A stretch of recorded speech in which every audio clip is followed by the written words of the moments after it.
broadcast an audience of thousands. This is great. Good morning.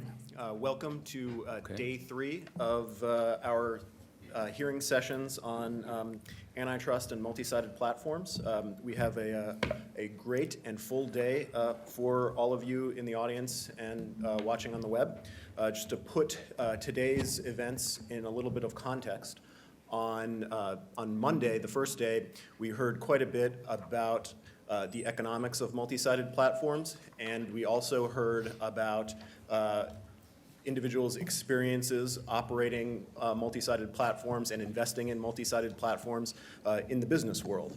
And we also heard about how to define relevant markets and think about market power from an antitrust perspective. Yesterday, we heard about the United States versus Microsoft case as a proto-platform case. That case was litigated and decided before much of the new economic learning on multi-sided platforms had taken place.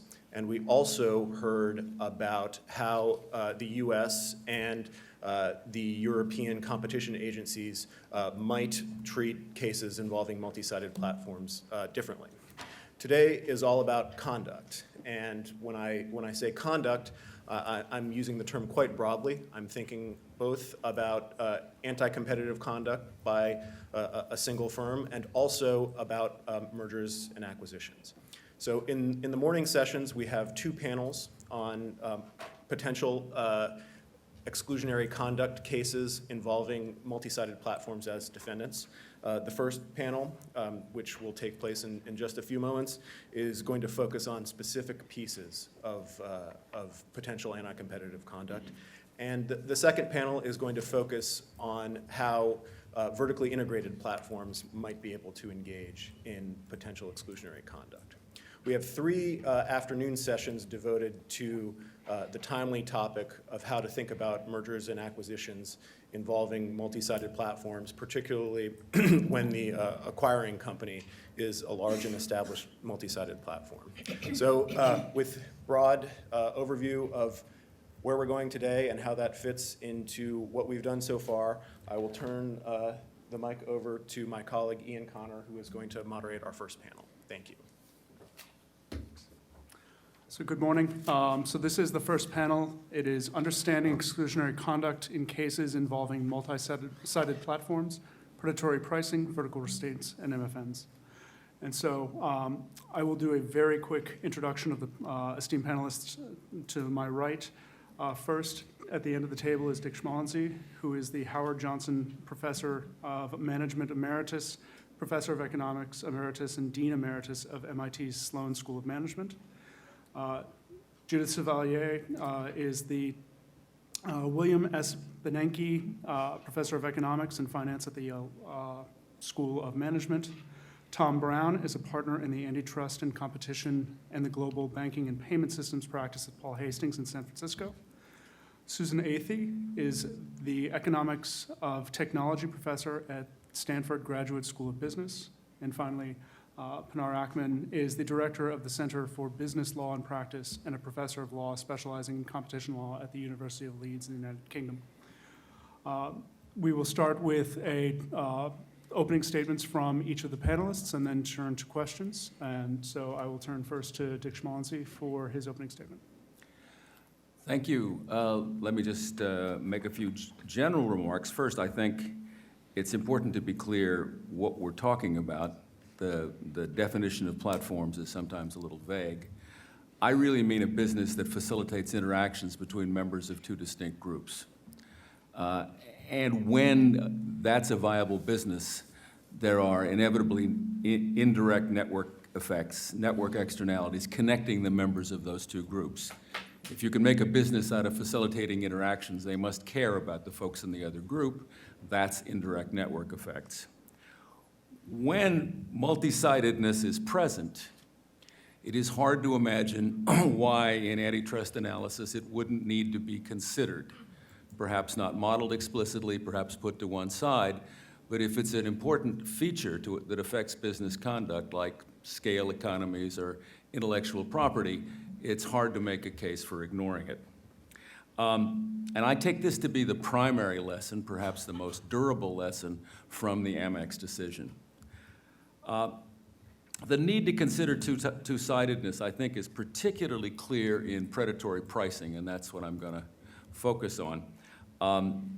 Platforms often sell to one group at a loss and make their money on the other side.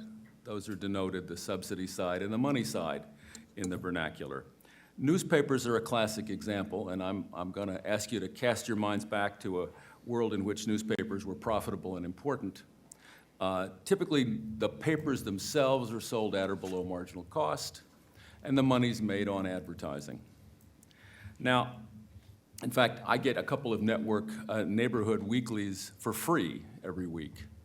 Now, to say that pricing of newspapers below cost is always predatory and to ignore the advertising side would be crazy. But similarly, to say that any price for advertising above cost is non-predatory would also be a little bit crazy. It's possible to price advertising in this world above cost and still have predatory effect by making it impossible for other newspapers to earn a living. People talk in this context about the Times-Picayune case, but people often forget that there were two charges initially in Times-Picayune. One of them was a predatory pricing charge. Times-Picayune operated a morning newspaper and an evening newspaper. The charge was the evening newspaper was operated below cost, thereby making it impossible for another evening newspaper to compete. A district court looked closely at that, looking at the whole newspaper, not at how newspapers were priced or how advertising was priced, and said, that paper's profitable, goodbye. That allegation did not reach the Supreme Court. Let me make two other general comments, if I haven't run over my time. A central feature of two-sided platforms is they need both groups to survive. So cutting off access to either one, even if it is the subsidy side, suffices to bar entry. So in considering whether a deterrent strategy can work, you don't have to block both sides. Blocking one will do the trick. The second thing is, in rule of reason cases, there's always the fundamental issue of whether there's a significant impact on competition. And that really does require looking at something like a market. And I'm sure we'll come back to market definition questions. But since we're probably not going to be able to avoid Amex, that's the part I liked least about the dissent. The dissent almost seemed to say, you've suppressed competition, that's illegal. And I wondered what would have happened if Diners Club had had the non-steering rule that American Express had had. Thank you. So next, we'll turn to Tom Brown. Thank you, Ian, and thank you, Dick, for the introduction to this wonderful topic. And I actually want to thank the FTC and my former colleague Bilal Saeed for inviting me. Having spent the last couple of days sort of reviewing all the amazing content, really do want to thank the Commission for pulling all of this together. So I want to start in a somewhat prosaic fashion, since I'm, the practicing lawyer here, not the academic, and to focus on the practice that triggered the Supreme Court's case in Ohio versus American Express. We tend often, when a case reaches the Supreme Court, to lose sight of the thing that we were thinking about in the first instance. And so I think we should all keep in mind the words of David Byrne and ask sort of the noted economist David Byrne how we got here. So I brought an American Express card. And just as a prop, because I thought it would be useful for people to have visual, because this is something we do all the time, but we don't necessarily think about it.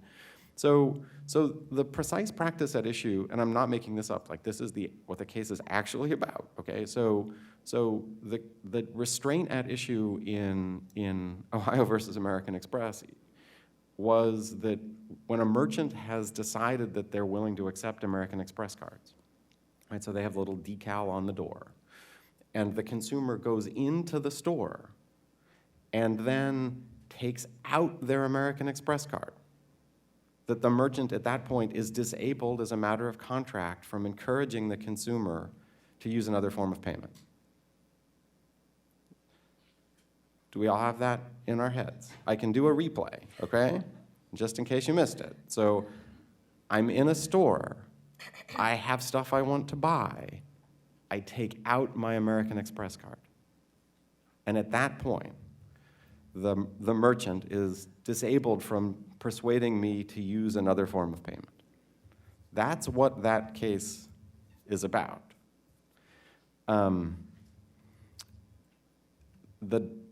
The precise legal issue that's teed up, and there are all kinds of things to talk about in the opinions themselves.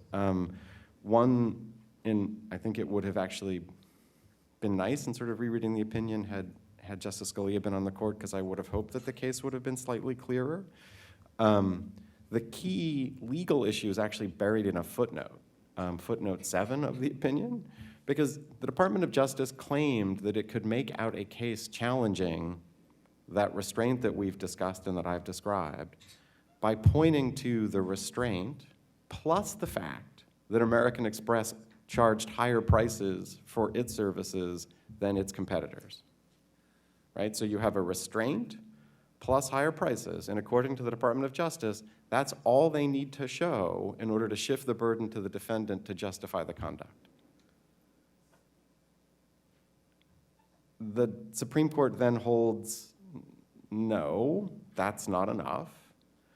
If you're going to point to those prices as direct evidence that the contractual provision that you've identified has harmed competition, you actually have to define the market and grapple with it, the conduct in a coherent way to link the alleged restraint to the higher prices, right? Otherwise, we just have this sort of weird correlation, no real causation, and that's not enough.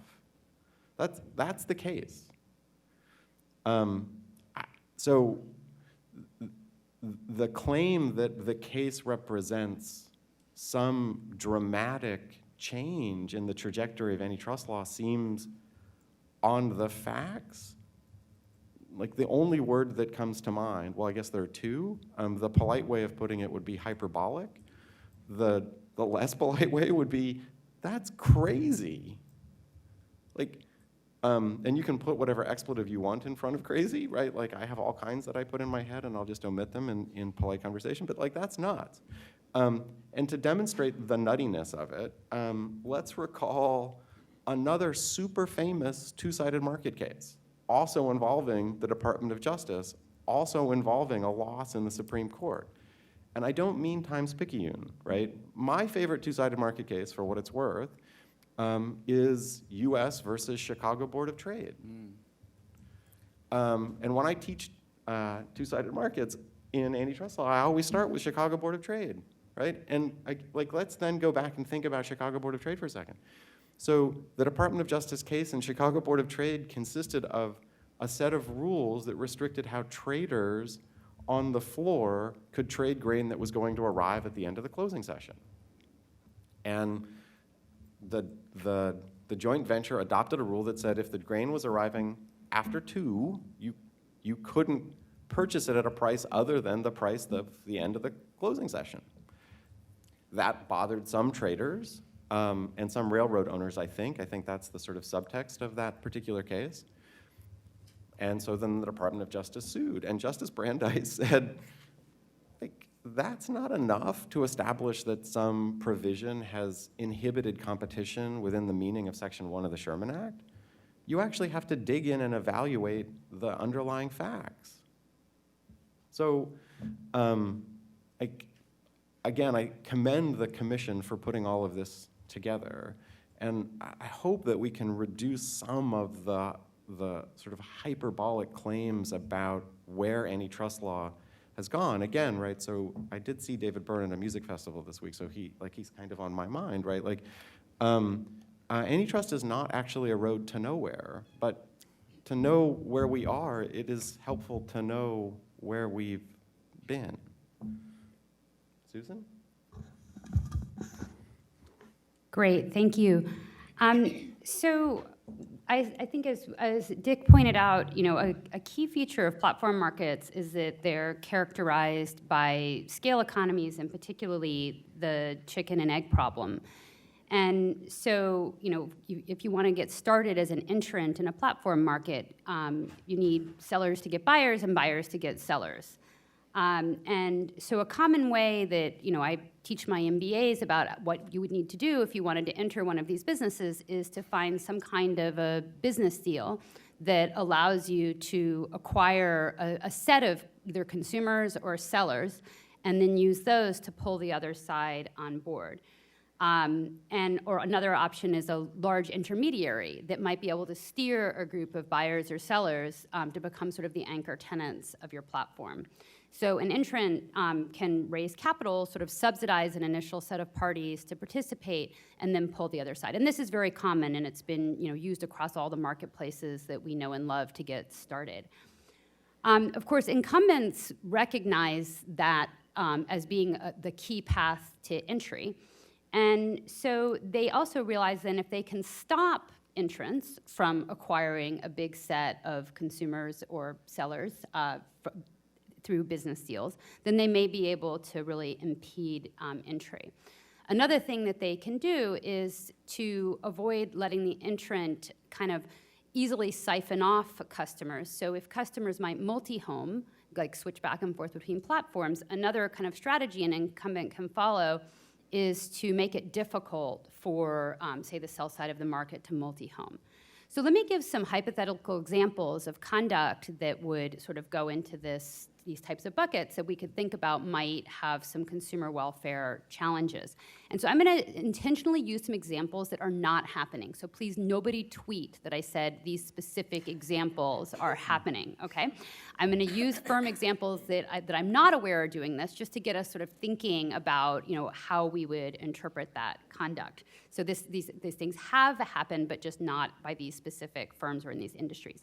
So a first example would be, suppose that Amazon told booksellers that they were not allowed to use software that helped them figure out whether the best place to sell their particular book is on eBay or Amazon. Okay, so suppose Amazon said, if you want to use that kind of software, you have to communicate with us by uploading CSV files. You can't actually plug into our software and change your prices in real time. What would we think about that? We might think that might somehow be bad for competition between Amazon and eBay. Suppose that Amazon owned the software that booksellers used to try to decide where to sell their books, whether on Amazon or eBay or other platforms, but they didn't actually give exactly accurate information about where to sell, and in fact, they suggested that sellers sell on Amazon when they might get a better price on eBay. That also might concern us from a competition standpoint. Another type of hypothetical example, suppose there was a car review website that had blogs and information about where to buy stuff on cars, and Amazon said to that car review website, well, if you want to put an affiliate link in the part where you talk about books, so if you want to make money on your car review website by linking to Amazon and getting a commission for referring book customers, well, you also have to use Amazon affiliate links on the page that sells auto parts. So you can't actually put an affiliate link for an auto part website over there. Again, we might think that would make it hard for an auto part e-commerce site to enter, because they would have a hard time acquiring customers if they didn't also sell books. And so it would sort of make it hard for them to acquire a big group of customers by making a deal for affiliates from the popular blog website. And as a final hypothetical, suppose that AT&T, having now entered the advertising business, decided to charge higher prices to Amazon if they showed ads through DirecTV. And Amazon couldn't advertise its books or its Prime delivery for the same prices as other advertisers through DirecTV. So I think all of these would at least cause us to stop and question, whether those types of practices had efficiency benefits, as well as whether they might cause some harm to competition. And you might be really the most worried about long-term harm for competition in those cases that might make it hard to have real platform competition that really incentivize the platforms to behave well. So all of those examples were actually motivated by work that I did and spent a lot of time working in another industry, which was internet search. And those types of practices were really common and sort of maybe perhaps surprisingly, they really were not mostly stopped even by all the various litigation that you've seen around the world. So just to think about how this customer acquisition works in search, most of us think about ourselves as sort of choosing an internet search engine as an individual consumer without realizing that, you know, maybe up to 30, 40, even at times 50% of the market, the consumer searches are actually steered through various types of business deals. Just as an example, you know, Google pays Apple billions of dollars a year to be the default search engine on the iPhone. I read a recent news report, I don't know if it's true, that was $9 billion in a recent year. So these types of business deals are used, and they're used for, you know, being the default engine on browsers, and they used to be used for PCs and phones and various other types of mechanisms for acquiring consumers. And indeed, you know, Google got its start through a series of these deals. Just as an example of how one of those worked, when Bing first entered the search market, it wasn't called Bing then, when Microsoft did, Microsoft and Google competed to be the default search engine on AOL. And actually, Google ended up paying more than 100% of the search revenue from advertising to AOL in order to make sure that 10 points of market share stayed with Google rather than went over to Microsoft search engine. And so those types of business deals are actually really important behind the scenes. And so what types of conduct that you might worry about in those cases are making the exclusive deals go across countries, across all different types of searches, across all different websites operated by the same company. And those things might make it difficult for new entrants to come and get a toehold. So broadly, I think that we want to think about exclusive conduct in these types of markets, especially in environments where it's really important to be able to acquire, say, consumers in order to really get a platform going and have later platform competition. Thanks. With that, I'll turn it over to Judy. Okay, thanks. So I think I'm going to start maybe behind where everybody else started and try to give what I think is the kind of list of things we might actually worry, like the categories of things we might worry about as anti-competitive potential issues in platform markets, and then talk a little bit about practices that might create them, right? So what are we worried about? So number one, I think we're worried about, when we say exclusionary conduct, what kind of conduct are we worried about?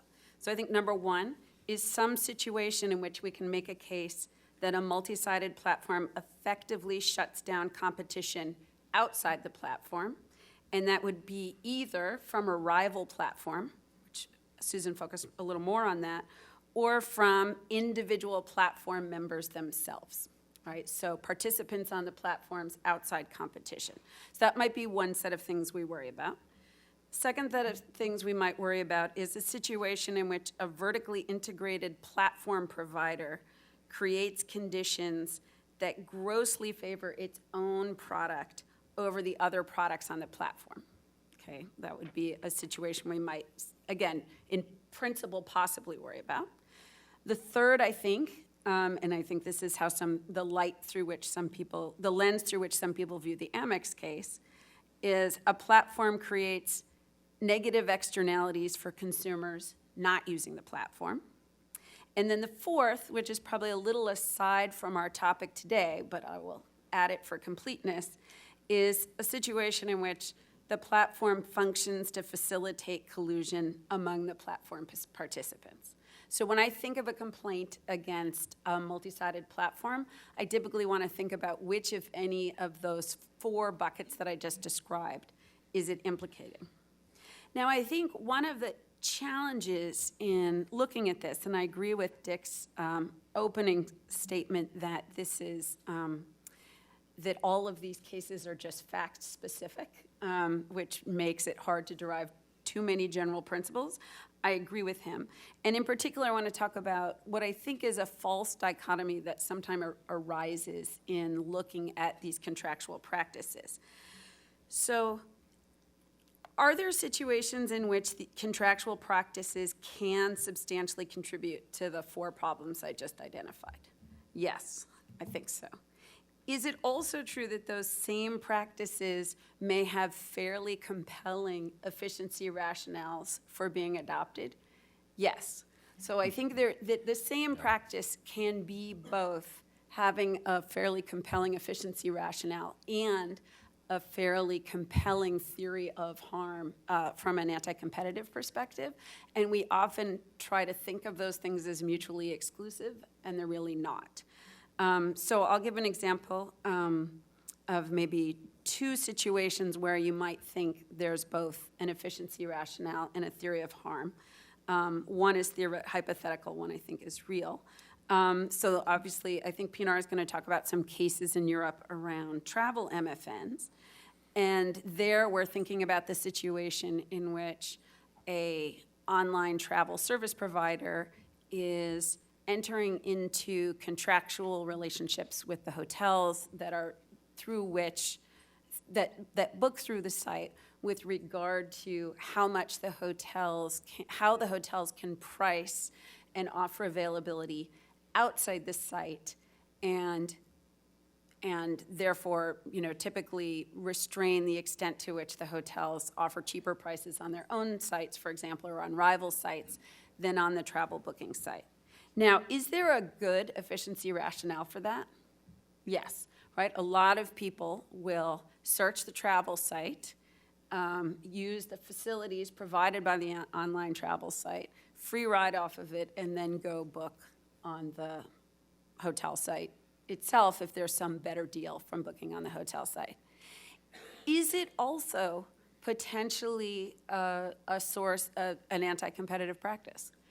I think it is, especially in the circumstance of a very dominant booking site, potentially. Another one which is hypothetical, but I think you could think about is, so think about Amazon, and I will say I think I am more relaxed about Amazon's market position than many of the people who are watching the webcast. But nonetheless, one thing, a lot of people use these little apps that they attach to Amazon that tells them when there's a cheaper price elsewhere as they're about to put something in their cart. Now, those apps do create competition between Amazon and other websites. If Amazon were to enter into a contract with retailers who sell on Amazon or who sell their products on Amazon, preventing them from offering cheaper prices elsewhere, would there be a substantial free riding justification for that, given people are using Amazon and the app to find out that there's a cheaper price at some website they didn't even know about? Yes. Is there also the argument that in some dynamic sense that would have the effect of restricting competition? Yes, I think it probably would, right? So I think when we think about these cases, the trick here, and I don't think we've been very disciplined about thinking of the rules, is we need to think about situations in which we have to ask the question, how dominant does a firm have to be to have this explanation override, or the anti-competitive concerns override an efficiency rationale? Thanks, sorry. Okay, thank you. And last but certainly not least, Pinar, and I'll turn the clicker over to you in the hopes that you can operate it better than I can. Thank you, and I'm grateful to the FTC for the invitation. It's an honor to be here. So I'd like to continue on the theme of these MFNs, excuse me. And like Dick, I also take the platform to mean an intermediary that facilitates a transaction between two parties. And this platform is usually remunerated by a commission. So I'm not looking at platforms that might be funded by advertising, for example. So in the European Union, in the last 2 to 3 years, we've had at least 16 recent investigations that have concerned platform MFNs. There are 28 member states for the moment until the end of March. So quite a few of the European Union's national competition authorities have looked at these MFNs in different contexts. Most of them have concerned online travel agents, but we've also had the Competition Commission, now the CMA in the UK, look at price comparison websites for insurance. And there's an ongoing case against one of these price comparison websites. There's also been a case against an online auction platform in the UK again. At the EU level, the European Commission itself looked at Amazon's MFNs. Interestingly, these were MFNs in Amazon's contracts with ebook publishers, like the case in Apple, which preceded this. And Amazon had required ebook publishers to agree to these MFNs so that Amazon will not be beaten on price. But part of those clauses also required these book publishers to inform Amazon of any better clauses elsewhere. The Bundeskartellamt, the German Federal Cartel Office, also looked at Amazon, and actually in a scenario quite close to what Judith described. So the Bundeskartellamt found that Amazon had MFNs with all the sellers who were selling everything, basically. So it wasn't specific to books, but Amazon had these MFN clauses in the contracts with third-party sellers by which they were promising to Amazon that they will not essentially sell the same product elsewhere more cheaply. Amazon terminated its practice to end the proceedings. Now, in the EU, out of all these cases, a distinction has been made in relation to these MFNs. So this distinction is between so-called wide MFNs and narrow MFNs. By wide MFNs, the authorities have referred to the clauses that align prices across all sales channels. So the price on platform A will be the same as on all platforms, as well as the seller's own website, as well as the seller's offline sales channels. And by narrow MFNs, they refer to clauses seeking parity between the platform and the supplier's online sales only. And this distinction has proved to be quite fundamental because the enforcement practice has really been based on this distinction.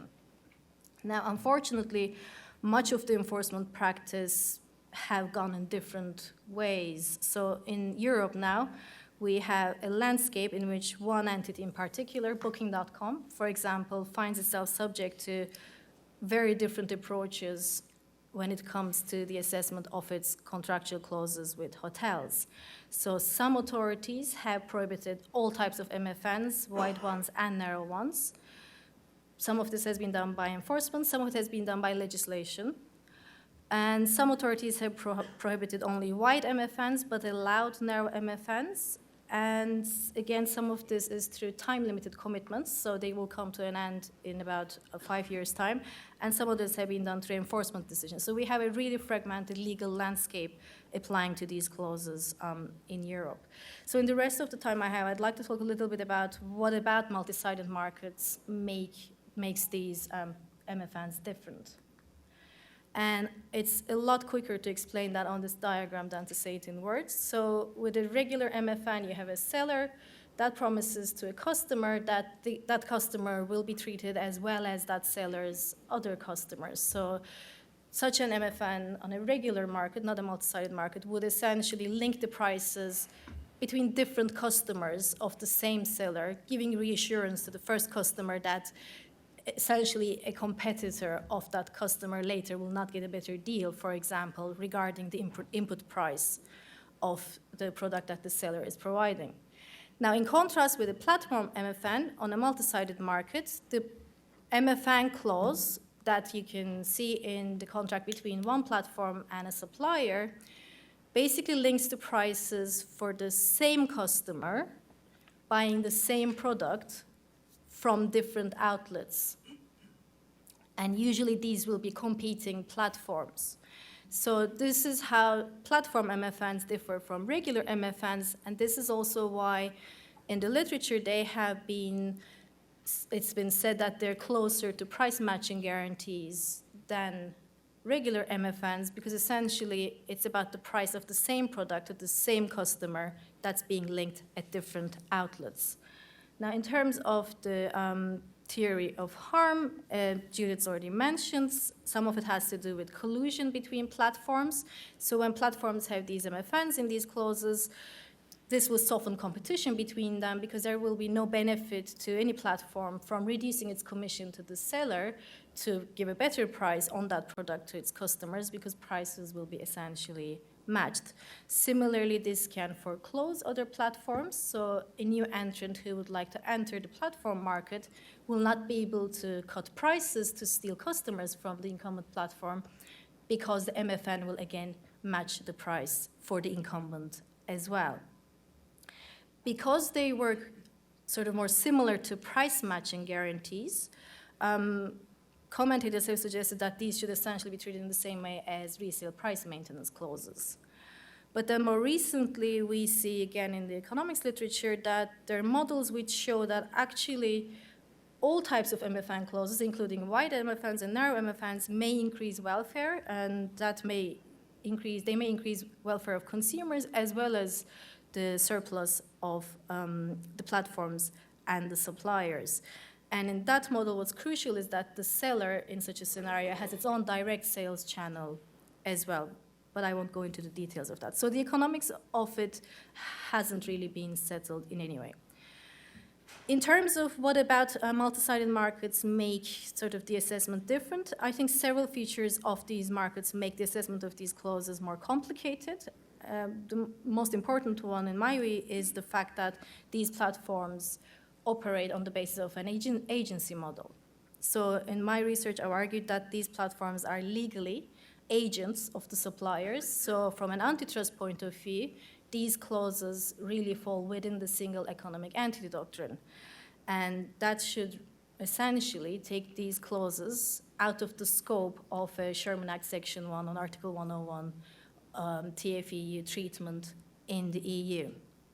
Why are they agents? Because they never own the product, they never set the price for the product, they don't assume any of the financial risk arising out of the contract between the platform and the third parties, which is the crucial factor, at least in the EU, when we look at agency. So, and I think that should say something to antitrust enforcers about what sort of theory of harm might be the relevant one here, because these are essentially contracts between a seller and the agent of the seller. And the agency model also further complicates the theory of harm, because we've seen in the cases in Europe, it's not always entirely clear whether the restriction we're concerned about here is, for example, the restriction of inter-brand competition, or whether it's about the restriction of intra-brand competition, so the competition between different retailers, or, well, agents in this case, selling the product of the same company. And if we look at the Apple case, ebooks case in the US, for example, we see that the theory of harm there was clearly a horizontal price-fixing conspiracy type theory of harm, whereas in the online travel agent cases in Europe, the clauses are very similar. The theory of harm seemed more like a vertical restraint type theory of harm rather than a horizontal conspiracy, but there were sort of the decisions sometimes alluded to an effect on the horizontal competition between platforms as well. So in terms of other specific features of these markets, efficiency arguments, as Judith mentioned, are something to really look into here. And these platforms operate on the basis of commission normally. And if consumers always use the platforms to search and find what they like and go to the supplier's own website to then enter into the transaction, the platform never essentially makes money out of its business. And also consumers over time learn that actually this platform is not really a good way of finding out about anything, because I can always find the same product at a cheaper price on the supplier's own sales channel. So this argument was called the credibility argument in the UK Competition Commission investigation into the insurance comparison market. And the Competition Commission actually accepted this as a valid efficiency argument, arguing essentially or accepting that the platform business model will eventually collapse if the own channel can always undercut the platform on the price.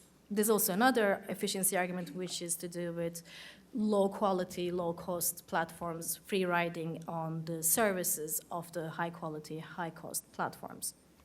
So just to conclude in terms of what antitrust enforcers should be looking for in these markets, I think, as again Judy mentioned, market power is quite important. Again, in my research, I argued that the European cases would have been a lot better dealt with as potential abuse of dominance cases rather than agreement cases. In those cases, the clauses were all adopted in markets with 4 to 5 supply platforms maximum. So they're quite tight oligopoly markets, some of these markets.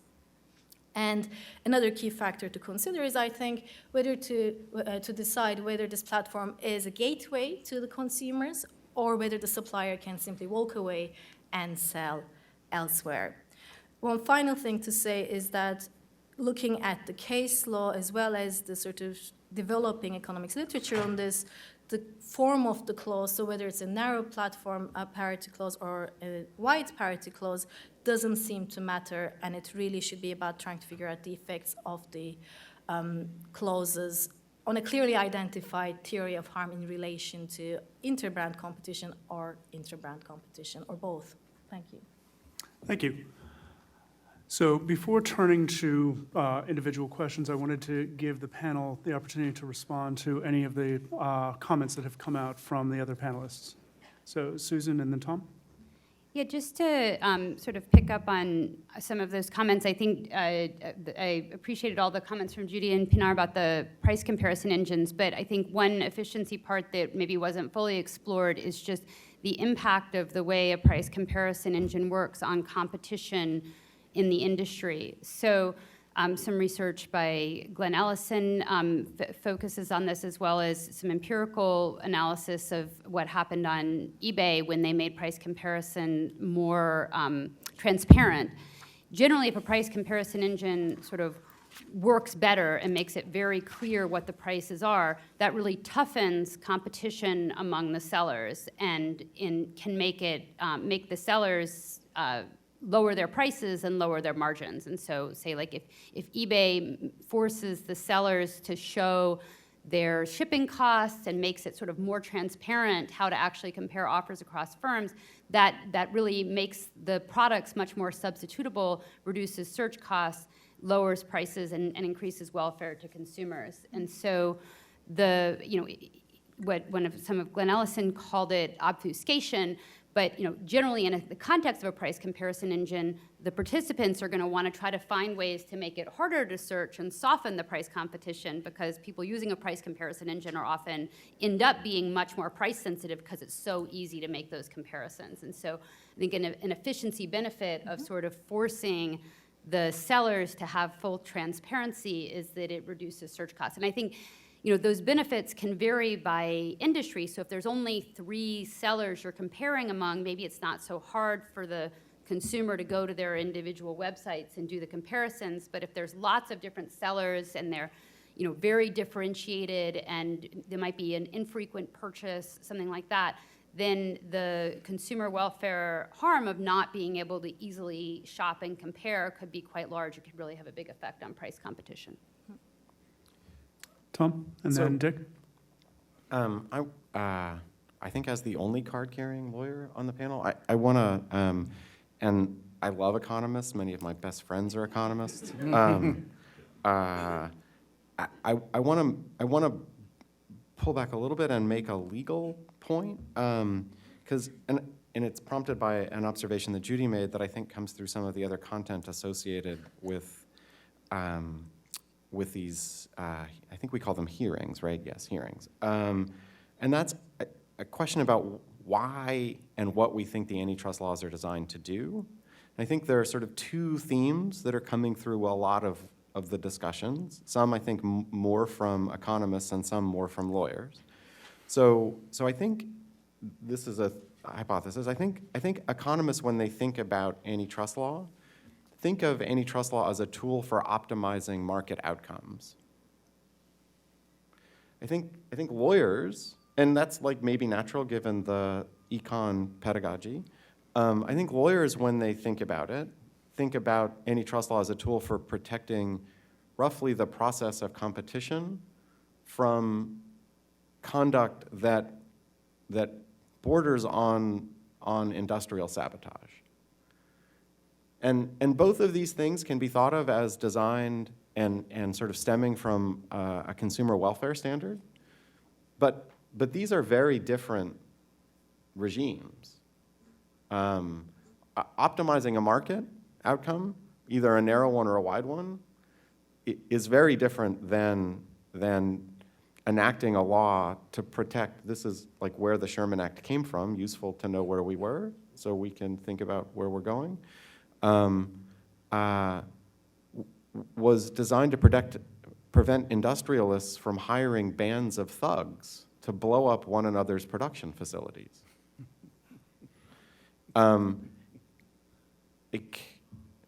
Debating the merits of MFNs in complicated markets, a lot different than hiring people, like not making this up, to blow up one another's production facilities. And so I think we can like antitrust law for what it's good at and still sort of think that, yeah, maybe not really a regime to fine-tune market outcomes.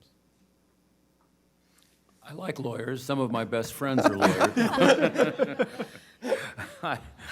I want to elaborate, I think, a little bit on where I think Tom was going, and it relates to one of Judy's buckets, and that's the issue of creating externalities. So, if I understand it correctly, in the Amex context, the argument is you accept the American Express card, that raises your costs. You spread those costs over all your customers, even those who don't carry and don't use the card. And that issue or that process, and whether it's good or bad, has been debated in a number of settings, in a number of contexts. We regulate debit card fees in this country, for instance. We don't regulate credit card fees. It's hard for me to see that as an antitrust concern. It's a legitimate subject for debate. It's a legitimate subject for concern. But if you take Tom's point of view that the antitrust laws are about competition, I don't think it falls there. I think it may be some reason why you look askance at credit cards or payment cards, as a lot of people do, but I don't think it's an antitrust offense.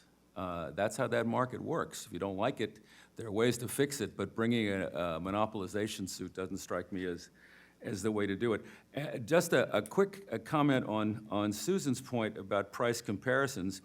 I'm reminded of the many business-to-business exchanges that were set up in the dot-com boom, and all the press that said, these are going to make price comparisons easy. It's going to make shopping for businesses looking to acquire nuts, bolts, whatever, much easier and much more transparent. They almost all failed. And all that transparency and reduction in transaction costs didn't occur because sellers didn't like price transparency, thank you very much, and they didn't sign up. So thinking about what's good and what's bad in these complex markets is not altogether straightforward. And one other comment, Susan listed a whole bunch of practices, and I would only say that how concerned you are about them would depend on who does them and in what market setting. She used Amazon in a number of examples, and of course, firms with a lot of market power get a close look. If the neighborhood online mall does them, maybe not so much. So I think context is really critical in these settings, as in all antitrust settings. So unless there's any other comments, I'll turn to the first question, and this will be for Susan. This is on predation, and the concept of predatory conduct is not limited to simply pricing conduct. Many have argued that non-price predation, including predatory innovation, should be actionable under the antitrust laws. How should we think about non-price predation in the context of multi-sided platforms? Is there a non-price conduct that we think might be profit sacrificing if we look at one side of the multi-sided platform, but is efficient and output enhancing if we look at both sides? Sure. So let me just start with one kind of behavior which is I spent some time thinking about, which is sort of vertical manipulation. For example, like when a search engine promotes one product over another, or like makes their own shopping site and promotes that over competitors. And so that was a big issue in Europe. And there were concerns that Google had done that in some cases, which ended up actually putting out of business a number of, say, European shopping comparison sites or things like that. And so I think that's interesting to think about in a platform context, especially when the vertically related firm is itself some kind of a platform and has its own scale economies. Because if you steer traffic away from certain types of firms, they actually become lower quality. So if you steer traffic away from, say, a review comparison site, then there are less consumers reading reviews, less consumers writing reviews, and actually the content of the site gets worse. Or if you, even steer traffic away from an ad-supported website, they have less users, then they are less attractive to advertisers, and they monetize less well, have less incentive to go out and create more content. So it's an environment when you go to think about predation, you sort of think about a short-term sort of sacrifice for a long-term gain. It's particularly tempting to do that in a market where you know that if you sort of temporarily steer away consumers from this downstream firm, that they'll be permanently sort of damaged. Their quality will be lower, which makes them a less effective competitor in the future. And especially if they're sort of startups, they may run out of money. So I worried about steering, making a temporary sacrifice by putting up a less good shopping engine on the page, which is sort of hurting a search engine's user experience in the short run, as a way to advantage their own shopping site against a competing site. Which then ultimately, if that competing site just gets sort of depressed, it's not as good, then in the long run, it's actually not a sacrifice anymore, because now the competing site is not as good quality, so the consumers don't mind if it's at the bottom of the page because it actually isn't any good anymore.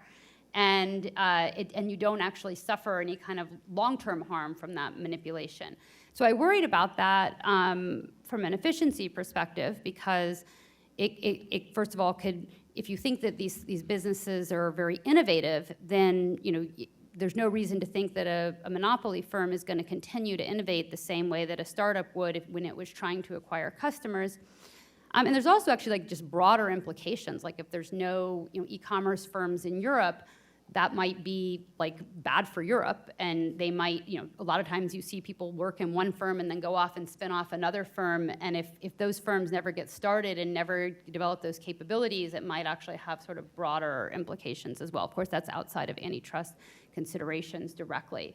So I think that we have to watch carefully in markets that have these sorts of scale economies, because it can actually be pretty easy and really not that costly to really damage downstream competitors. Thank you. And Dick, a related question. Is there non-price conduct that may seem exclusionary if you look at only one side, but may be efficiency enhancing if you look at the whole platform? Well, as a logical matter, there almost certainly are such examples. I wish I had some good snappy ones, but I spent some years on the board of a securities exchange, an options exchange. And options exchanges are platforms that bring together, particularly this one as it was set up, bring together liquidity providers and liquidity takers. And we spent every board meeting discussing rules, typically non-price rules that limited what liquidity providers could do, how brokers could behave. Were some of those exclusionary? Probably if you looked at them through the wrong lens, they might be. Our objective obviously was to make our enterprise more attractive to both sides. And so occasionally you had to restrict behavior and even membership on the one side in order to make sure the other side found the market attractive. So, and you can imagine non-price restrictions on, say, Uber drivers that might limit participation in one kind or another. I know a retired fellow who drives for Uber, and he loves to drive his friends, so he lurks in his neighborhood and waits until somebody wants a ride, and bingo, he's there. Now, if I'm Uber, I might not like to have that behavior. I might like to exclude him because it is kind of strange. But, you know, I might want to do that just because I'd like my drivers to actually go to where the demand is rather than lurk. You would exclude him. Is that a bad thing? Probably not. So I think the general principle from Susan's examples and my non-examples is that you really want to, in a two-sided context, you really want to look at the implications of rules of any kind on both sides and for the enterprise as a whole. Because rules may look exclusionary on one side but be for the benefit of the enterprise as a whole, or they may be profit sacrificing but output enhancing if you look at the whole thing. So I mean, it really is important to look at both sides.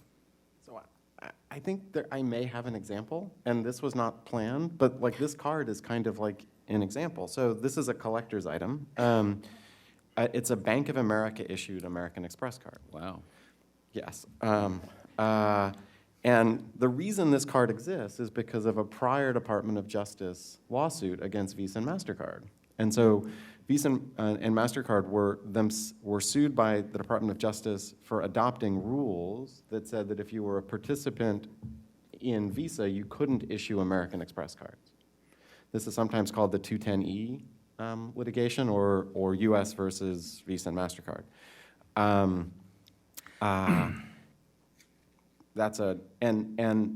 The claim was that the existence of that bylaw inhibited American Express, was exclusionary on the issuing side. The defense was that it enabled the joint venture to cohere and actually enabled the joint venture to better balance the interests of merchants on the one hand with consumers on the other hand, because it effectively enabled the networks to reduce the amount of revenue that they had to provide issuers to essentially get their loyalty. You could get a complete volume commitment rather than at the level of a particular card portfolio. So that case was litigated. Dick played a role. And again, in that case, the Department of Justice refused to look at the implications of the practice on both sides of the market, right? This was the sort of first two-sided market case involving the payment card networks. And we were unable to persuade the Second Circuit that in fact the market, that in evaluating the constraint, you needed to look at both sides. Rule went away, banks began issuing American Express cards, and not surprisingly, and consistent with the claims that both the card networks had made in the litigation, you saw more price competition at the portfolio level, and merchant discount rates and interchange went up. So just to maybe give another example that might be, you could imagine somebody having different opinions about, would be something like thermostats. So you might have thermostat companies making thermostats and charging a price greater than marginal cost. You could imagine a firm coming in and deciding their business model is actually to acquire consumers for an Internet of Things platform, and view the thermostat as a customer acquisition device, and subsidize the cost of the thermostat in order to induce the consumer to start using apps or a platform more broadly, or they might have a broader value for the data. They might think more consumers, and then they'll get more apps and monetize later. And it is pretty common, I think, for platforms to think about, say, a device as a consumer acquisition device from a consumer acquisition vehicle in order to monetize them later. And so that would be very sad for you if you were a standalone thermostat company.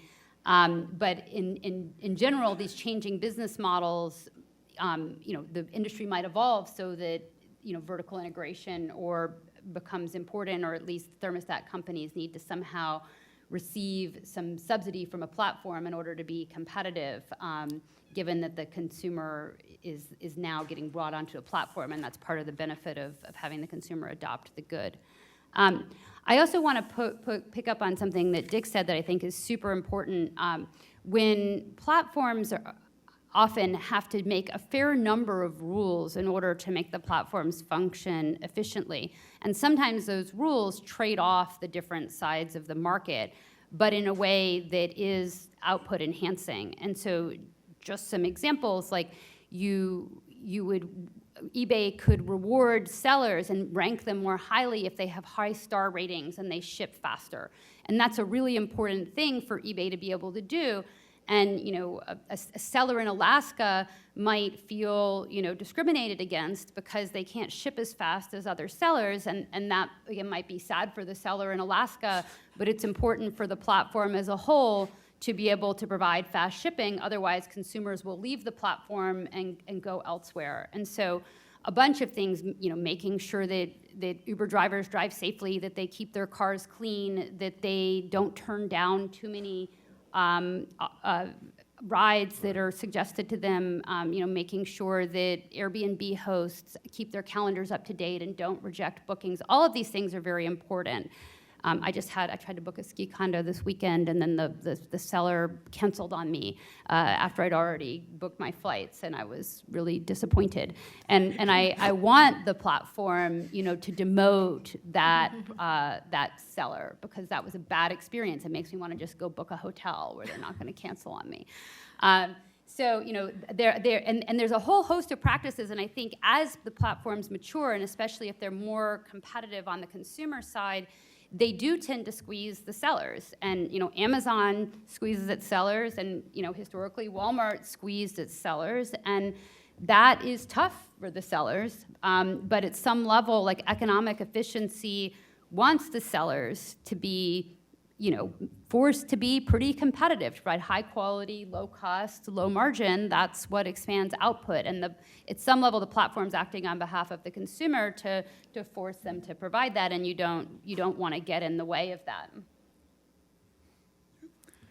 So before turning to the next question, I did want to let everyone know in the audience that FTC staff is walking around with question cards. So if you do have a question, just hail them, and you'll be able to put in a question. So the next question I have is for Judy. And this actually plays off of something that Susan was just talking about. The FTC in these hearings have received a number of comments arguing that the success of Amazon's Prime program, where you pay a flat fee for access, is a tool that Amazon uses to exclude competitors. For instance, Stacy Mitchell from the Institute for Local Self-Reliance writes, "There is evidence that being a Prime member alters consumer behavior. When people pay for Prime, they naturally want to maximize the value in free shipping they derive from it by doing more shopping on Amazon. Studies show that Prime members are significantly less likely to comparison shop compared to non-Prime customers," end quote. Would an economist analogize Amazon's Prime program to a two-part tariff, a pricing scheme that is ubiquitous in many markets, including retail markets, for instance, in Costco? And does the multi-sided nature of the Amazon business make the pricing scheme more questionable? Yeah, so I think the answer to that is it is a two-part tariff, and it's hard to see really how the multi-product part really, the platform part affects that. I think, one thing that's been floating a little bit in some of the conduct that we've been discussing, and Pinar had this discussion of platform MFNs versus regular MFNs. And one characteristic of the platform MFNs is that the kind of language, the contractual language is a contract referencing rivals, right? Which is language people sometimes use to think about a category of contracts that we might want to give extra scrutiny to. Prime is not that. I understand that you have to have a certain amount of, Amazon had to have a certain amount of scale to make Prime attractive, and I also understand that it lowers the marginal cost for the consumer to purchase Amazon products. But I think unless you're going to entirely abandon a consumer welfare standard of antitrust law, it's hard for me to see why Amazon Prime would be a practice that anyone would want to challenge. I'm sorry. Well, let me ask Dick, and then I'll Pinar. I'm in violent agreement with Judy. It is true that unless you have scale as an online platform or an online retailer, you really can't profitably do this. But as an avid viewer of Amazon Prime streaming and as an avid shopper on Amazon, I am not made worse off. It is tough for competitors because it seems to be a very effective business strategy for Amazon that does require scale. Costco does it, other people do it. Of course, when you become a Prime member, you shop more on Amazon. That is the point, it works. I don't see how you would challenge it. Even under an abuse of dominance standards, I don't know how giving you a two-part tariff is an abuse of dominance. And certainly under the US law, I don't see where you would go. Thank you. Pinar? I had a similar comment. I think at least anecdotal evidence suggests that when people sign up to Prime, they don't just spend more on Amazon in the same category, but they actually start shopping from more categories on Amazon, and this leads to more third-party sellers want to join Amazon's platform to sell more in those other categories as well. So it's essentially a virtuous cycle. And in that sense, obviously, so more third-party sellers mean more goods, but also then more consumers and so on, and reducing costs to those consumers, again, because there are more third-party sellers funding Amazon's fixed costs and so on. So if anything, I think the multi-sided nature of that platform makes the practice more benign in those circumstances. So just maybe one other consideration here is that if you're a online presence like an Amazon, then if the consumers trust you and come to you directly and know and believe that they don't need to price compare, then it's actually much cheaper to acquire consumers. And like the very, very worst thing that can happen to Amazon is that consumers decide that actually Amazon doesn't have the best prices and they need to start price comparing more. And in particular, if the consumer goes to Google and looks for other places to shop, then Amazon has to buy an ad to acquire that consumer back. And essentially all of the surplus goes to Google. So if you're sort of like a vertical price comparison or shopping type of site, whether it's e-commerce like Amazon, but it applies to other scenarios as well.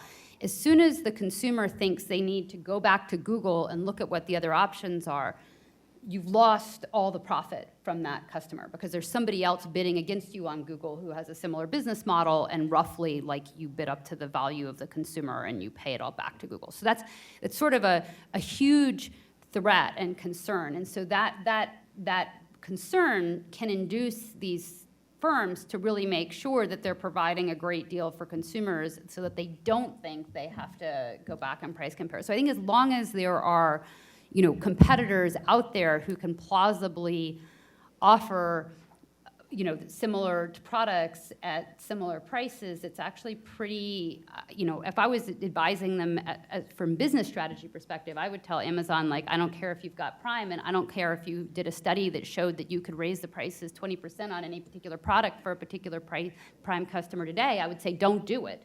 Because if you teach your consumers to go back to compare across sites, that's actually going to be a really bad consumer habit to create. So I think, of course, if all the other retailers went out of business, then you would have a very different concern. But at the stage where they're moderate in size and there are other e-commerce firms out there in the medium run, they want to keep prices low, even though I'm sure if you did a study, Amazon could raise prices on a ton of products in the short run and not lose customers because we all love our Prime so much. Okay, So I want to turn now to MFNs. And Pinar, you talked quite a bit in your presentation about this. Jean Tirole, speaking about MFNs in the travel industry, said that a requirement that hotels use a particular platform allows users to book rooms and, allows users to book rooms that may not offer lower prices on other platforms. And she said that a higher market share is not necessarily a condition for competitive harm. Do you think that this is correct? And if so, how would the antitrust doctrine treat those MFNs differently than from other restraints? Thank you. it would be extremely foolish of me to disagree on a point of economics with a Nobel Prize laureate in economics. However, other economists have. And Jean Tirole himself did say in the same interview that the economists haven't yet done their homework on this. This is actually really interesting because this point ties in really well with the discussion we were having earlier, started off by Susan's comments and then Dick's comments on Susan's comments. So the question of whether these platforms are actually bringing added value, so they're socially valuable services, or are they essentially a negative externality on the consumers who don't use the platforms? Because I think it's exactly in that context that Jean Tirole made the comment. In his book as well, he basically suggests these platforms shouldn't turn into parasites because he thinks of them, at least, as a private tax levied on the platforms, levied by the platforms on the consumers who don't use the platform. So as Judy mentioned in her remarks, he refers to that point about them imposing a negative externality on consumers.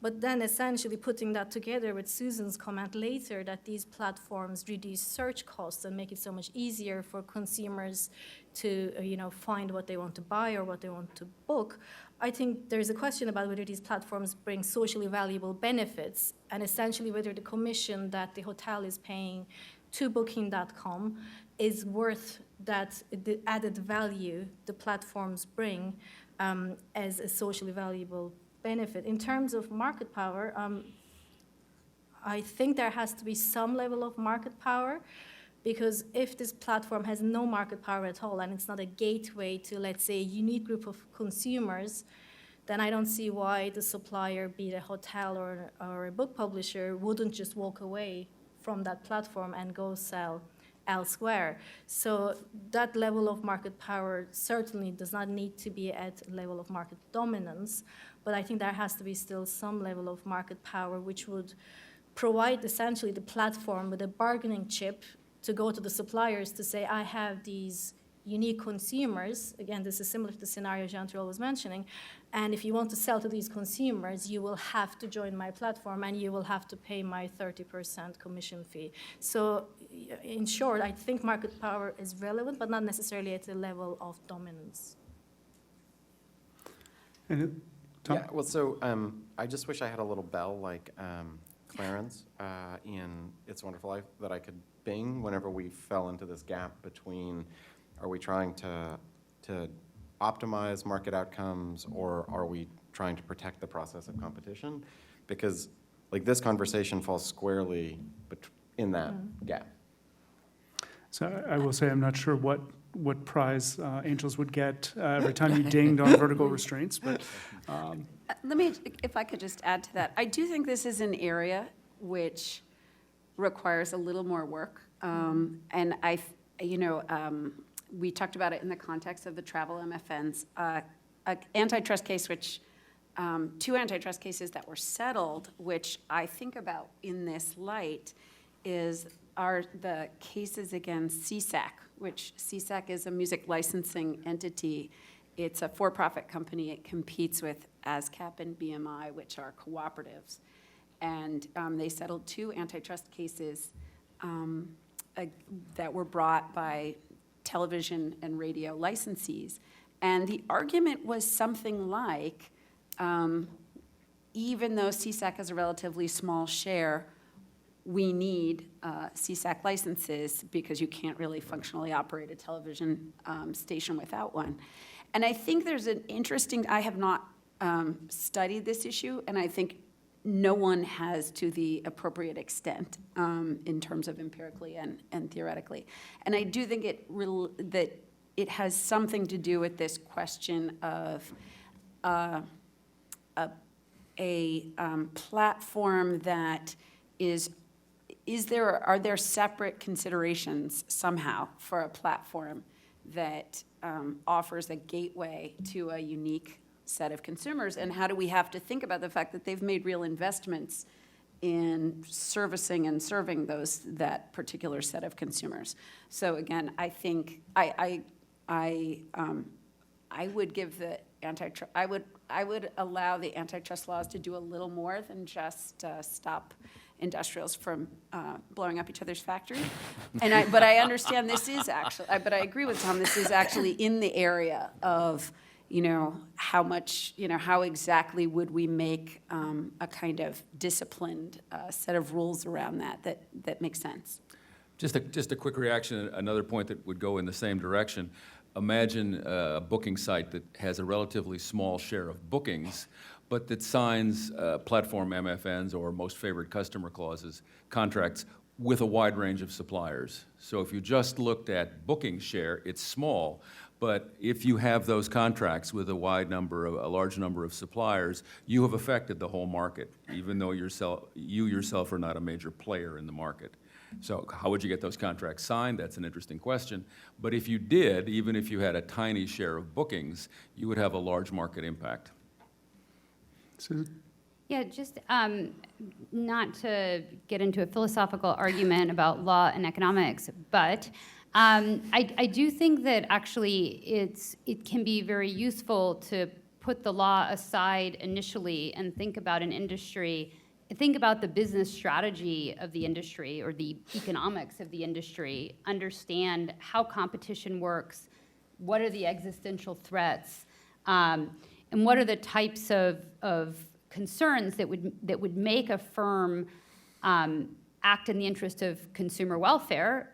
Like if the only thing a firm can do is improve their product quality or cut price, then it's pretty clear that, gosh, more competitions makes them improve quality and cut price, and that's good for consumers. So, if that's the way that market works, then I can sort of just, the normal legal structure will probably work pretty well.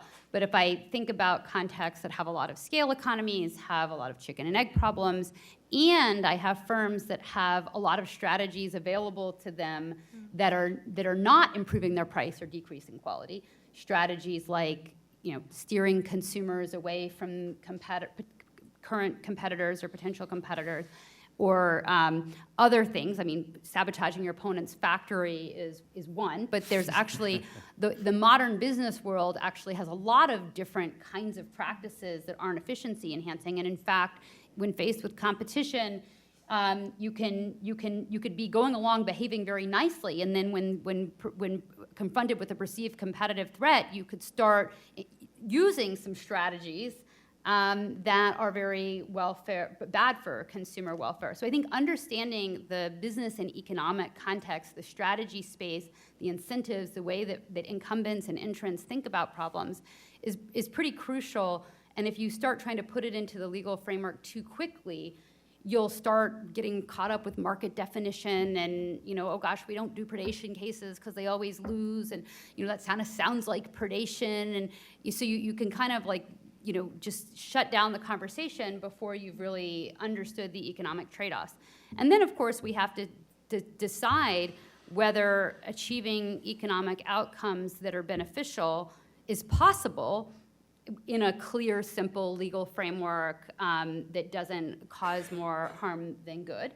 But I think first, having a pretty clear view of the economic outcomes, especially if we're having a debate about what policy should be or what the law should be, is kind of the right place to start. We can decide that it's too complicated to get to the optimal outcome, but we need to understand what market competition looks like, and also we need to understand what kinds of behavior firms will engage in and what those consequences will be in the short run, long run, before we decide that the legal framework is good or bad.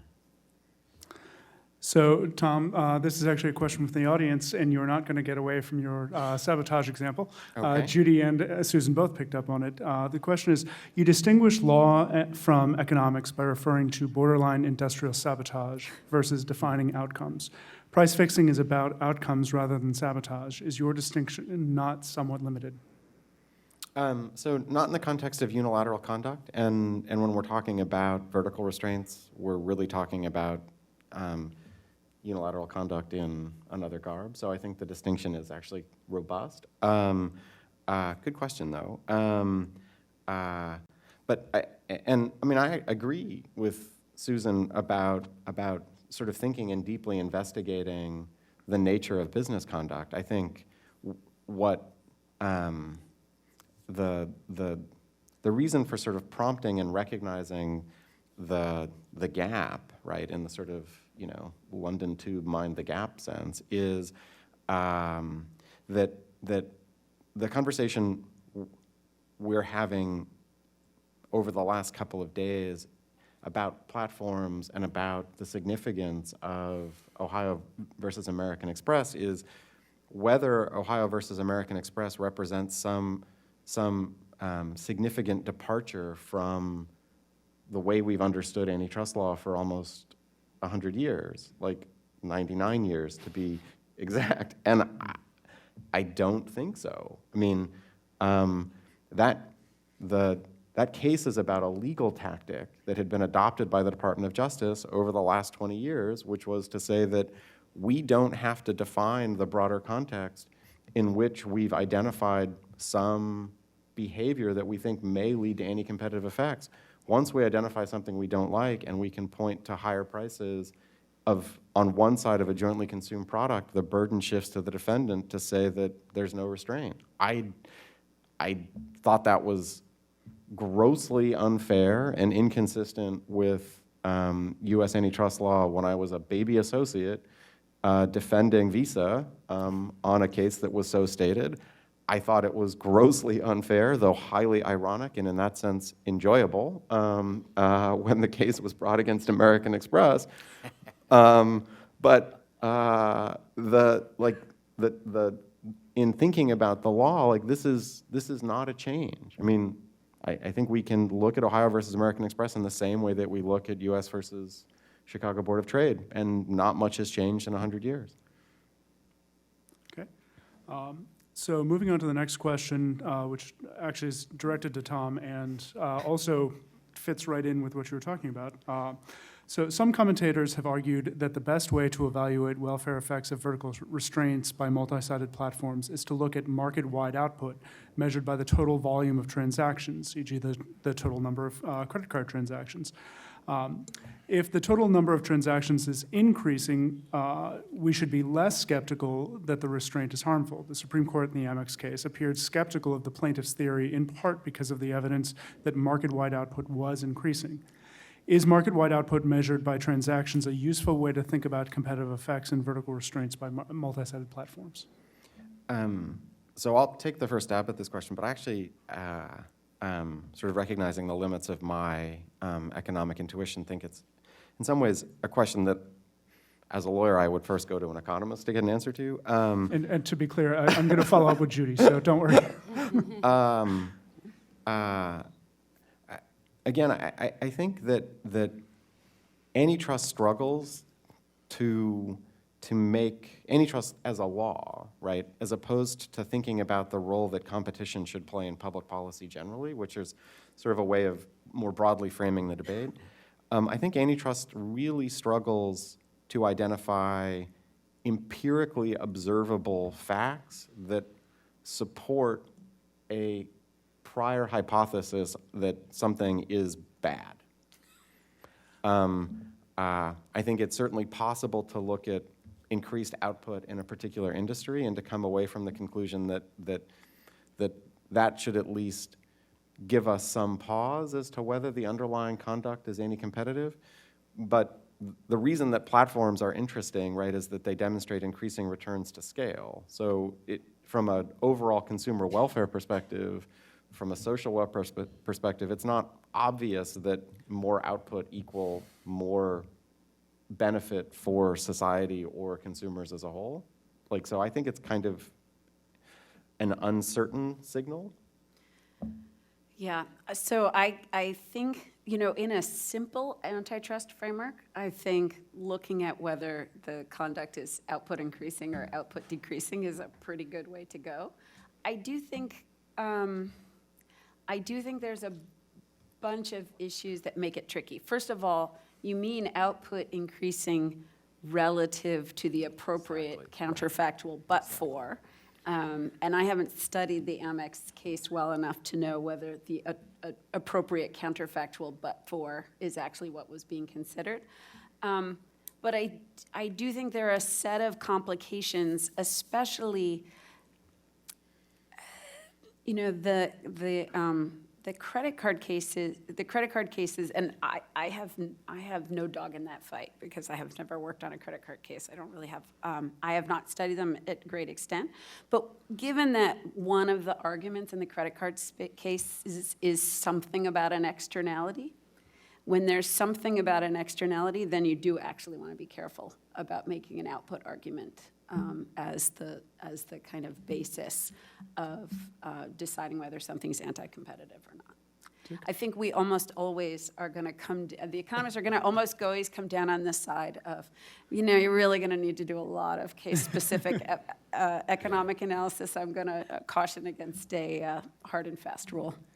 Yeah, I think it's just saying output went up, therefore this was not a bad thing, which you sort of got in the Amex decision, is a little simple. The other side is, oh, prices to merchants went up, so it's a bad thing. Wait a minute. You really do have to look at the facts of the case, and I would stress Judy's point, which is this is all about counterfactuals. This is all about what would have happened if. So output is useful in assessing importance in a marketplace. For instance, it's the way people do shares in the payment card business, but output going up by itself doesn't necessarily tell you anything. I'm reminded of, and I didn't know this, but a few years ago, I did a compilation of articles on deregulation, and the one that surprised me the most was one of the times cable television was deregulated. It was regulated, deregulated, regulated, deregulated. One of the times it was deregulated, two things happened. Prices nationwide went up, and output went way up, because the regulation had constrained bundling in such a way that the bundles were unattractive.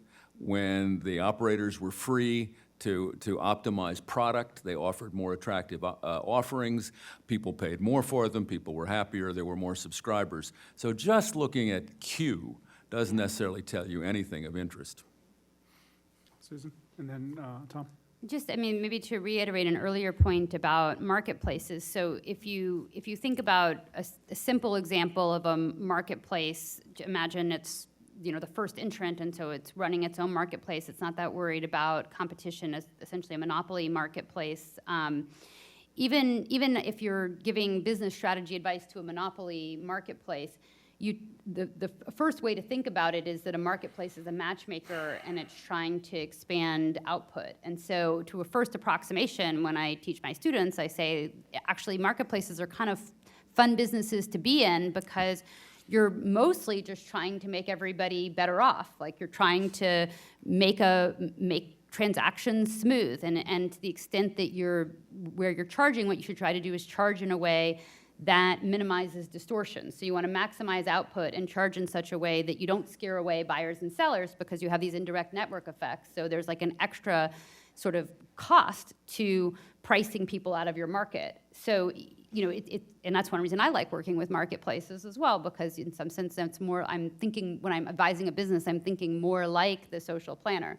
So from that perspective, you know, the marketplace is a lot of these tactics of making sure that sellers provide high quality, potentially kicking people off a platform, can all be welfare enhancing, and indeed expansion of output would be a good sign. If you've squeezed suppliers but it makes more people use the service, then that's a good sign.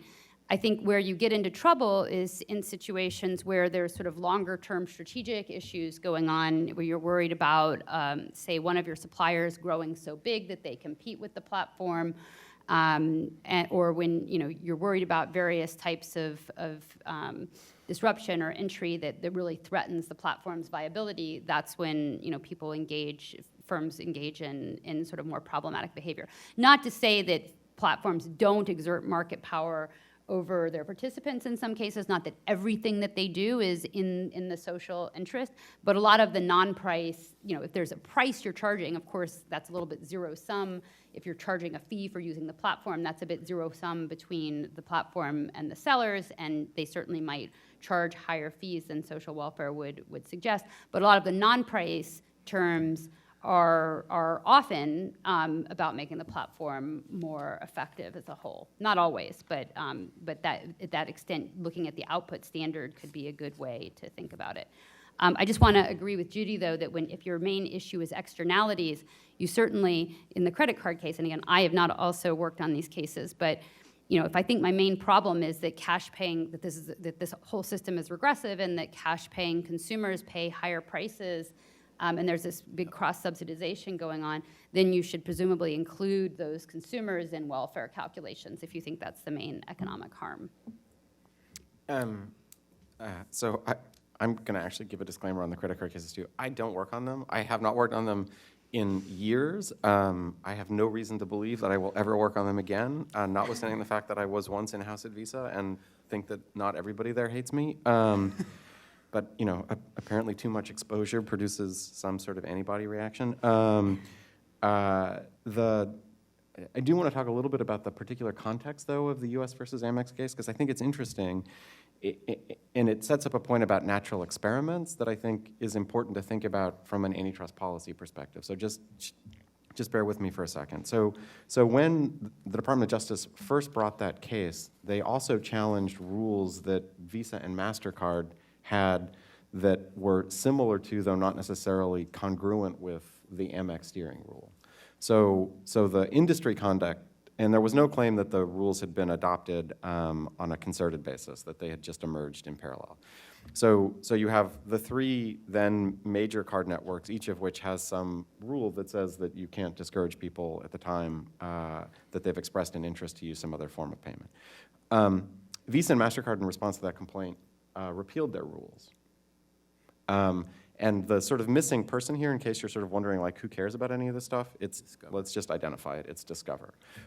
So Discover's sort of, and DOJ's sort of by adoption theory of competitive harm was that somehow these rules prevented Discover from being more than, let's just be honest about this, a rounding error in the payments world. Which you just sort of step back about it and think, like, that seems a little implausible. Like, maybe there are other things going on that explain, like, why you're fourth of three. But what that, I know it's mean, but you're laughing because it's a little true too, right? Like, that's, but so what that then set up was an opportunity for a natural experiment, right? Because you had an industry where Visa and MasterCard had rules, repealed them, and so for merchants that only accepted Visa, MasterCard, and Discover, and not American Express, did you see behavior different than the behavior that you saw in the Amex accepting merchants? And for me, like, that's the dog that doesn't bark in the case, and again, I think consistent with why it seems sort of goofy to begin with. Like, DOJ does not attempt to introduce facts into the record to establish that the conduct that they believed had been suppressed by the existence of the rules, in fact, then appeared in that universe of, like, this is not a small universe, 3 million merchants that accept Visa and MasterCard and Discover. So, and the reason for sort of pointing to that, right, is that I think, like, this counterfactual point comes up over and over and over again when you're litigating an antitrust case. Like, is it in somebody's head? Like, and here you actually have a real world opportunity, a real lab in which to see whether the thing that you say was suppressed was in fact suppressed. And you didn't see it. So, like, I mean, I don't want to beat a dead horse in how bad that complaint was, but like we just shouldn't be outraged at the result in the Supreme Court. Judy and then Susan. Let me just put one footnote on that, and that is, we may not be entirely done with this set of issues.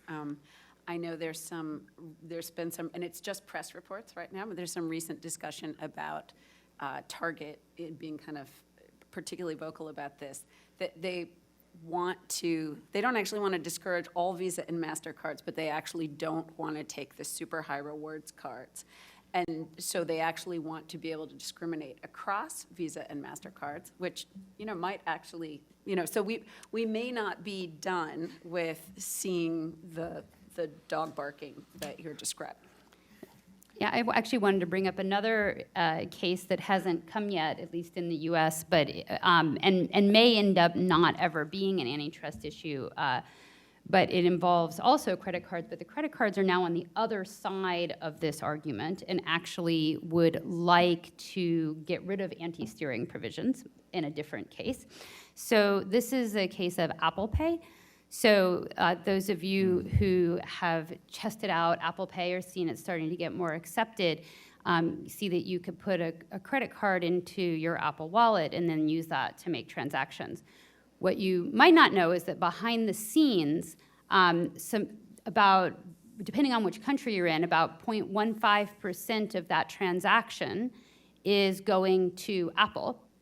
And in addition, it's actually not possible to create a competing wallet on the iPhone, at least not one that uses the NFC radio, which is part of the receivers for accepting Apple Pay. So this is a case where Google's a little more of the good guy on this particular issue, in that you can have multiple, there's an NFC radio in the phone, and the non-price exclusionary provision, if you like, which is present on the iPhone, is that the only place you can access the NFC radio is through the Apple Wallet. So anybody can use the flashlight, anybody can access, all the apps can access the maps or the buttons, but there's one feature on the iPhone that you can't access, and that's the NFC radio that's used for payments. The only way an app can access the NFC radio is through the Apple Wallet. And the only way a card can go in the Apple Wallet is if you basically share the interchange fee with Apple. And in addition, there are no steering provisions. So in particular, the credit card company cannot charge the consumer more or affect merchants either as a result of this fee. So you can't tell the consumer, hey, you have to pay a little more if you use the Apple Wallet rather than your physical card. Okay. So those no steering provisions make the consumer completely insensitive to whether they use the phone or the card, but it's imposing an additional cost on the system.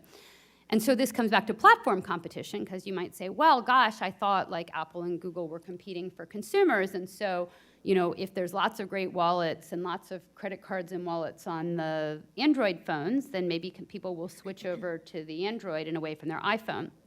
But the problem is that if you ask a consumer, would I switch phones because my Citibank Visa is not available in my Apple Wallet, but my Chase Visa is? Most consumers are not going to switch phone operating systems over the availability of a single card. So in the end, the credit cards are now the sad, they're in the same position the merchants were in the Amex case, and they say, oh gosh, what do I do? If I don't go put my card in the Apple Wallet, then my consumers will just use another credit card that is in the Apple Wallet. So gosh, the credit card's sort of a prisoner's dilemma problem. Collectively, they would like to be able to negotiate with Apple to get that fee down, but individually, none of them have enough power. And so in countries where the banks are fairly, they're fragmented, like the US, they all just capitulated and generally put the cards in the wallet and paid the 0.15%. This is all the business terms are confidential, so I just have read things from news reports. But in other countries where the banking system was more concentrated, they negotiated those fees down a bit. Broadly, you might say the answer ultimately should be that maybe countries should just regulate that fee. So if you think about, if you're a country, not the US, that's not getting the benefit of this Apple fee, and suddenly there's like a 0.15% tax on all transactions, you might just say that's sort of too high, and I want to regulate it down. But we could also think about the role of anti-steering provisions in this type of case. And we could also ask whether there's an antitrust issue with basically locking down access to the NFC radio within the platform, which is kind of a form of exclusion. So I'm not making a policy recommendation right now as to whether this should be the antitrust law or this should just be regulation of the financial system, but it's a place where these economics come into play, and we might think that fee sounds a bit inefficient. Okay. I am going to turn to what may be the last question, looking at our time. And Pinar, I'm going to direct this to you first. So many of the vertical issues that we have been grappling with today are not new. And Dick, you pointed out in your opening statement that newspapers, for instance, are the two-sided are two-sided markets where the product is free or low cost to one set of users. You mentioned your weeklies that come in free, but that are funded through other side via advertisers. We have now moved to technology platforms that have similar characteristics. How is the analysis different, if at all, in any of these issues if the platform is free to users and garners revenue via advertising? And does the lack of a strong indirect network effect running in both directions affect how we should think about predation, restraints, MFNs when they're ad-supported? Thank you. I think when they're ad-supported, market definition really becomes quite fundamental to get the market definition right in the beginning. In terms of some of the restraints that we've discussed, in practice, they only, like MFNs, they only seem to be taking place in situations where the platform is not ad-supported because it relates to the platform's commission and so on. Newspapers are indeed a good example because there have been newspaper cases where courts, again, around the world have differed in terms of how they approach the market definition issue. A case that involved, for example, Google Maps in France. At one point, the court found that the map service itself is predatory, full stop, because it's free to consumers. Then that was overturned by taking into account the obviously indirect network effects and the fact that it was funded by advertising. Similarly, a case in the UK long time ago called Aberdeen Journals, which had to do with free newspapers competing against newspapers that weren't free. Again, market definition was quite critical, and in that case, the UK Competition Authority actually found that the free journals still also compete with journals that are not ad-funded, and therefore, I mean, the effects come into play first at the point of defining the market, I think, but then also when you're looking at competition, it still will play a role, but it might be that even with ad-funded media and so on, the competition is still in the wider context between ad-funded and pay-for items or products as well. So I think some of these restraints won't be necessarily an issue in ad-funded platforms, but where the platforms are ad-funded, as obviously we've seen in the Amex case as well, that brings up a very important issue about what's the relevant market here, because the rest of the analysis seems to follow usually from the market definition. Susan? Yeah, so I think some of my comments have already addressed some of these issues, but I would say in ad-funded businesses, you need to think specifically about the incentives the platforms have. And so, like, say, going back to Google, which is one of the most successful ad-funded platform, why does it worry about, say, competition from Amazon or another kind of, think of them as a vertical competitor in some way, that Amazon's like specialized at shopping? Well, if people start going directly to Amazon, then not only will they stop going through Google as their entry point, thus sacrificing the ad revenue from those consumers, but then a company like Amazon might also start its own ad platform, which it has, which then could be thought of as which can grow into more of a direct competitor for Google's business model. So, what looks today like it's just a downstream firm, like people go from Google to search generally to do shopping on Amazon. As Amazon grows big, it then starts its own ad platform and actually competes for advertising dollars directly against Google. And those types of analogies go across sort of vertical by vertical. Some of these websites that are referred to by Google themselves grow into large ad-supported websites, and then they can expand horizontally and develop their own marketplaces. So the fact that the original ad-funded platform we were thinking about worries about their own advertisers becoming competitors introduces a new set of considerations. And that's partly why we worry about vertical manipulation. You worry that Google might not act in the interest of social welfare of its consumers, because its main motivation is preventing one of these competitors from taking root and getting large and really peeling people off both vertically and horizontally. And it's really the scale economies. I mean, ad-supported business, one other thing to remember is that, to be a really successful ad-supported business, you really need to be very, very large. I mean, ads just aren't, they just don't give you that much revenue. You need a lot of consumers to really be able to attract sufficient advertisers to be profitable, and so those scale dynamics can be pretty important. Any others? Okay. There's a question from the audience. Professor Athey gave an example where consumers will not switch phone operating systems for the wallet because phones are so many products to us. What are some other implications of this particular point?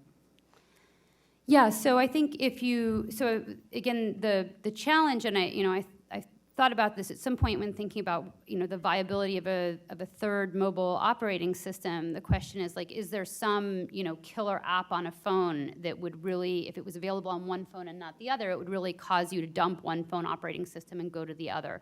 And just happens in the case of phones, there aren't a lot of apps like that, especially because you can access services through the browser. So it's just hard to have the killer app on a phone that causes you to switch. And I would say I would contrast that with video games, where a hit video game on a gaming platform would induce a customer to buy, say, an Xbox instead of a PlayStation.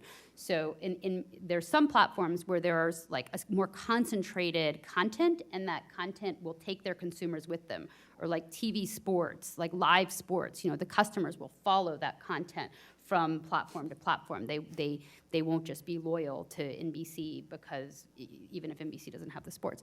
But with the phones, it's really pretty fragmented, and so there's not a killer app. And so what the consequences of that are that the phone operating system then does have a lot of market power over the apps. It can extract a lot of surplus. I think another example I like to think about is, the friction of getting a Kindle book.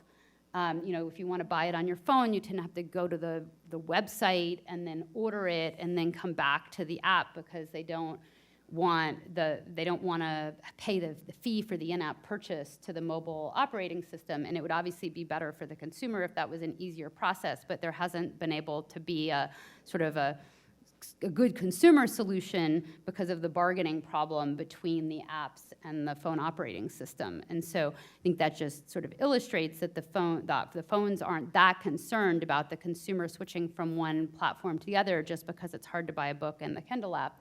And instead, there's actually a fair bit of ability to exercise market power in the app ecosystem. And so generally, there hasn't been, there's not as many of these issues as there are in search of vertical integration, but there are some. If you think about the music providers trying to compete with the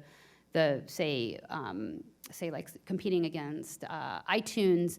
If you have to share the in-app purchase revenue, if you're a third-party music provider and you have to share the in-app purchase revenue, that makes it kind of hard to compete with the vertically integrated product. So I think broadly, the dynamics of the competition mean that you have to watch out for the behavior of the mobile phone platforms towards the apps. Sometimes their incentives aren't misaligned, but if they own their own vertical product, or they see some kind of really strategic issue like payments, you might be more on the lookout for anti-competitive behavior, or at least behavior that's not in the interest of consumer welfare. Dick, did you still want to? No, I'll pass. Okay. I'll pass, yeah. Okay. So I want to turn to what I think has to be our last question now, and it's something that was prompted by something Susan said, but it's been touched on by, I think, almost every panelist, and that is, in the predatory pricing context, where we have a seller who is not focused on the selling of the product, and Susan, you had used the example of thermostats, but they were interested in customer acquisition. And then, Pinar, you had mentioned this in France with the Google Maps and being it per se because it was free, where you're trying to analyze predatory pricing, and the business model that the person's operating under doesn't look at the product that you're looking at, which they may be selling at either at or below cost, but they're looking at a much broader, because they're looking at themselves as an ecosystem, and they want to get the personnel into the ecosystem.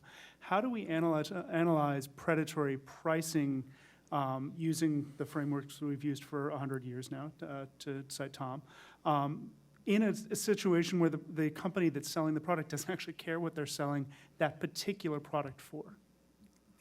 So I open that up to the panel, because all of you have touched on it. Yeah, let me jump. I mean, this seems to me analogous to loss leader pricing, right? I mean, supermarkets sell milk below cost occasionally to bring traffic in. And I think you'd want to look at the facts of the case.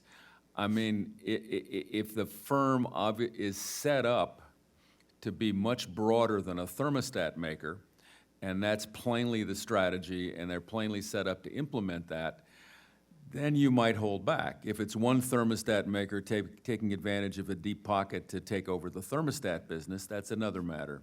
So it would pose problems, just like below-cost pricing always does.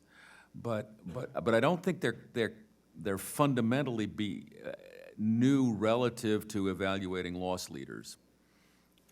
I would just say I agree that the loss leader strategy is a very common strategy, and if you're a multi-product firm in the online case, it totally makes sense to use loss leader strategies. I mean, if you, from a business perspective, a platform is trying to acquire customers. They have lots of customer acquisition strategies, and they're going to look at the lifetime value of the customer. If you think you have a great suite of services on your site, and if you can just get the consumer to come see how awesome you are, how great quality you have, what great deals you have, then, you know, trying to price very competitively on a product that's very salient to a consumer, even pricing below cost, could be a perfectly reasonable thing to do. We don't worry about it in supermarkets too much because we think that it's like those are pretty competitive. So I think I would really look at the facts of the case. I might think again if a firm that was doing it was so dominant that they were sort of picking winners and losers, or they were able to put an entire company out of business or monopolize an industry.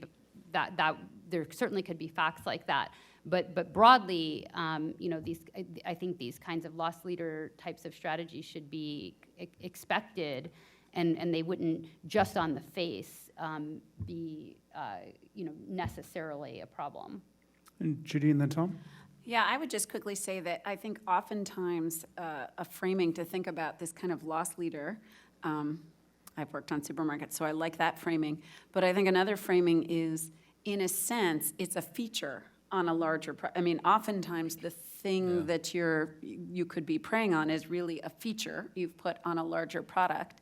And we certainly expect, as technology, you know, improves, that, you know, there are features I'm used to buy separately for my phone, which now I expect my phone to just have. And I think we wouldn't actually want to stymie that kind of change in the products, and so that's just another framing to think about it. Tom? So I'd say call a lawyer admitted to practice in California and bring the case under California's below-cost pricing statute. Well, that's an interesting way to end this panel, but we are out of time, so I do want to thank everyone here for attending. Those watching online, I hope it has been informative, and most importantly, I want to thank the 5 panelists for their contributions. It has been certainly a very interesting discussion, so thank you very much.